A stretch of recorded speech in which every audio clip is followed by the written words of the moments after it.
Hello, Kate Murray and Stevie Nicol here with you. Liverpool have just beaten Newcastle at St James's Park 2-0. It is 3 points for Jurgen Klopp's men. We'll be talking about that game and some of the other big results from the Premier League today. But Stevie, it's 3 points. It's a 2-0 win. How happy are you with Liverpool today? Well, I think we should go with the positives. A 2-0 victory at flying Newcastle, particularly the way Liverpool have been performing, the results they've been having. So, yeah, the positive is great. Great to see Nunez scoring. What a super goal. Smashing it past Pope and Gakpo getting another one as well. 2-0 after about 20 odd minutes. Absolutely flying and looking great. I should have actually mentioned that Alisson made a big time save after 3 minutes when Almiron was through, which could have changed the game a little. But he made the save nonetheless. And then for 20 minutes, Liverpool looked, really clinical on the break to go 2-0 up from basically two chances. And of course, the game turned on its head with Pope getting sent off. A quick ball up from Alisson from his feet. Mo Salah going through, and Pope somehow tries to head it from his toes and ends up catching it in his hands. And of course, it's a red card. So really, from there, the game I thought was over. But from there, Liverpool kind of managed to make it difficult for themselves. Yeah, they did. Do you think 2-0 is a fair result in the end? Do you think it's a case that it doesn't really tell the story of the game? No, I think considering what happened before Pope got sent off, I think it's a fair reflection in the end. I guess you got to give credit to Newcastle. Going down to 10 men, they still stuck at it. They still tried to go forward.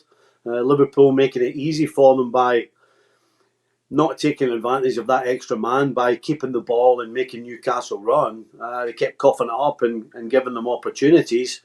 At 2-0, they did hit the bar as well. But you got to give Newcastle credit, the way they stuck at it. And Liverpool in the second half kind of went about it the way they did the second part of the first half, not keeping the ball as well as they should, not taking advantage of the 10 men. But regardless of that, they kept a clean sheet. And of course, before this game kicked off, if somebody had handed you a 2-0 victory at Newcastle right now, the way things have been going for both sides, Liverpool absolutely would have snatched their hands off. It sounds, Stevie, like even though you can see the reality of it, obviously it is still, as you said, a win for Liverpool. It sounds as though you might have a little bit of renewed hope about your former team. I don't know where you're getting that from. I thought you might have been a bit more down when I started at the top of the show, and I felt that it wasn't quite the reaction I was expecting from you. I feel as though you taking the positives is not something I always see. Well, I'm trying my best. I'll be honest with you. The truth is, for 22 minutes, I was well pleased. I think what happened after the red card kind of brought us back down to earth to where Liverpool are. The fact that against 10 men, they couldn't put this game away, and they didn't control the game the way they should have. You would expect a Liverpool side to dominate the possession, not give it away. You don't even have to try and score. You just keep the ball, keep the opposition and Newcastle running around, and then you make it easy for yourself. You're saving energy. You're making them expend all their energy. That's what should happen, and it didn't. And so that's kind of why I'm a little unsure, because I expected the game to be dead and buried when Pope sat on the bench. But it didn't happen. And so, again, as I said, I started by saying it's a bit of a reality check when Liverpool are playing against 10 men. So that's why I'm a little unsure still, although it's a great result. All right, they're up to 8th with this result. And when you think of the top 4 race this season, you'd probably say for sure Man City, Arsenal and Manchester United are going to finish there, right? Yep. Who's the 4th, really, with what we've seen? Surely Liverpool have to be thinking that they could turn this around and make it. Well, I think you're right. They're in the realms of could. I certainly don't think they're the favourites.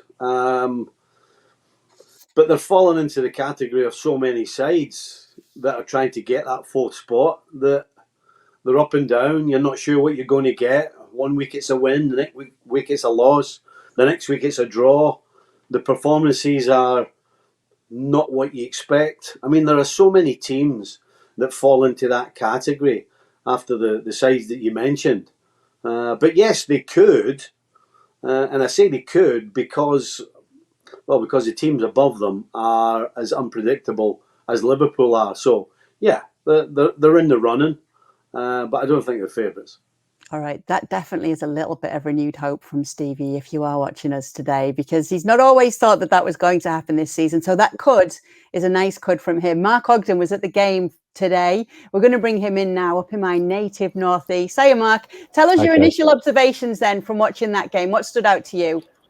Well, Nick Pope being sent off has caused a massive goalkeeping crisis for Newcastle. I don't know how they're going to resolve that, because they've got, obviously, Dubravka is cup side, having played for Man United of old season in the early rounds. So they're probably going to have Loris Karius in goal, who we all remember him. I'm sure Steve remembers Loris Karius from his last game for Liverpool back in 2018. So unless they can recall Carl Darlow from his loan at Hull, then it looks like Karius in goal. So that is a big takeaway for me from this game, that Newcastle's goalkeeping crisis, and the fact that, for me, I think Newcastle are on the slide. It's 1 winning 7 now.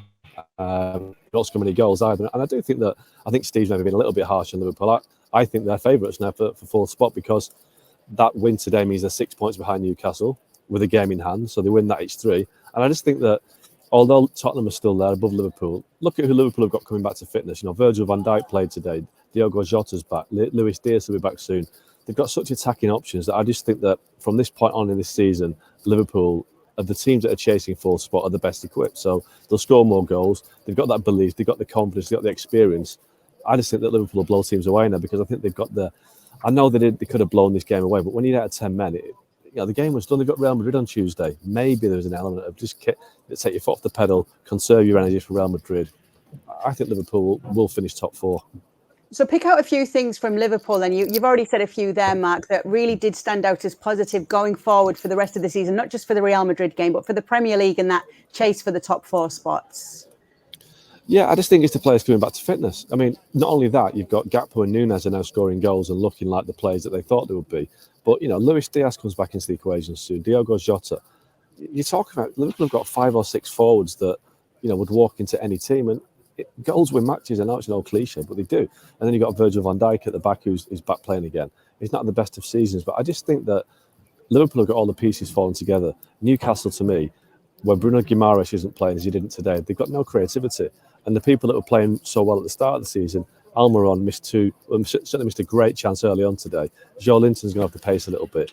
I just think Newcastle look like they're feeling the heat now. They're feeling tired.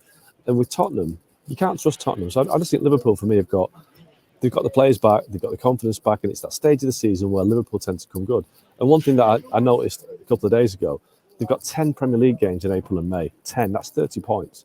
All these players fit. I just think Liverpool, for me, I think they're going to cruise into the top 4, to be honest. Mark my words. Well, yeah, maybe you're a bit more confident than Stevie Nicol is. Just touching on that Nick Pope, obviously, that you mentioned, his red card meaning that he'll miss the Carabao Cup final. It feels a little unfair, doesn't it? It is unfair, but, it's the jeopardy of football, isn't it? If you get sent off in the game before a major final, then you're going to miss the final. And it was a red card. He stopped a handball outside the penalty area. It's a basic error. I don't know what he was doing, but any goalkeeper knows if you handle the ball outside the penalty area, you're probably going to get sent off. Now, the timing's atrocious, isn't it? Considering that they've got Newcastle's biggest game, this century at Wembley next week. And he would have been a massive part of that. He's been a huge signing for Newcastle this season, Nick Pope, one of England's best goalkeepers, if not the best goalkeeper. So he's out of the equation.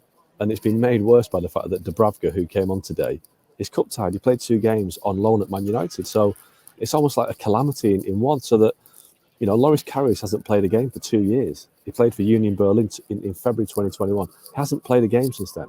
So what a nightmare for Newcastle. What a nightmare for Karius.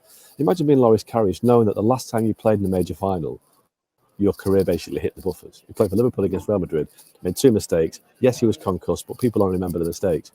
The pressure he's going to be under against Man United at Wembley, he might have the best game of his life, and I hope he does to redeem himself. But the pressure is going to be so intense on Karius that it's a killer for Newcastle, that, because Pope is one of their big players.